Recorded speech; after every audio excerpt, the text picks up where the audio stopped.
And moving on to next week with regards to central banks, you've already mentioned the Fed, Bank of Canada and the ECB meeting. Just talk us through your views on both of those separately. Well, let's start with the ECB because it's the more globally important. The ECB has been leaning very, very hard against anyone expecting them to give any messages on the tapering process. They're going to have an initial discussion about it next week, but they're not going to come to any conclusions. Really, what people want to know from the ECB is what is this debate that they're having about the strength of the euro?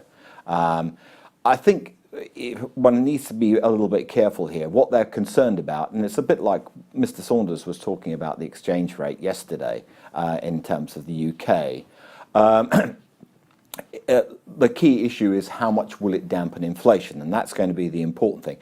How much do they lean against the recent bout of euro strength? And secondly, what do the staff forecasts tell us about their CPI forecasts? I think there is scope for them to tweak the long-term forecast to say that basically they're going to be around target in 2.5 years' time, a little bit higher, but they may therefore, by extension, also lower the short-term one because of the lower oil price.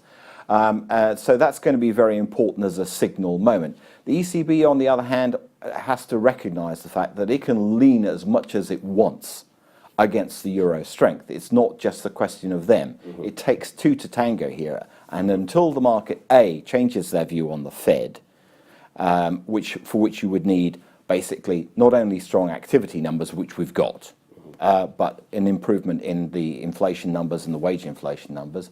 But you also need this cloud of political gloom and doom surrounding Mr. Trump, Congress not actually achieving anything, to change that perspective. So they can lean as hard as they want, but unless we actually start being more positive about the US, which we're probably being too negative about, that's not going to change much. Bank of Canada, on the other hand, is the interesting central bank at the moment. It's obviously the one which has most recently moved. And as much as expectations were that they will move again before the end of the year, most people, up until we had the GDP numbers yesterday, were still looking at October, or rather December.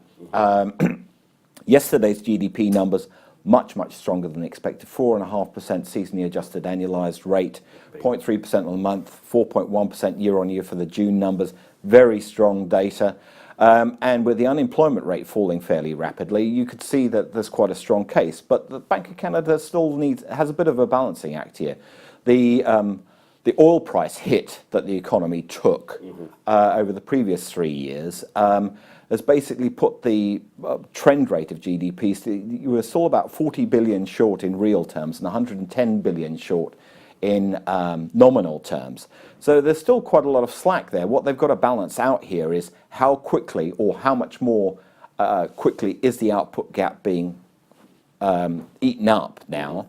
And secondly, would it actually be better just to follow up now with a rate hike and get on with it, and then give themselves a bit of room for manoeuvre as we go across the turn of the year, see what the see what the Fed does, see what the ECB does, and take it from there. So I think they probably won't go next week, but there are some. We're pricing in about a 45% chance as against about 20% earlier this week. Fantastic. Well, on that note, Mark, we look forward to that next week. Enjoy your weekend, and thank you very much for joining us today.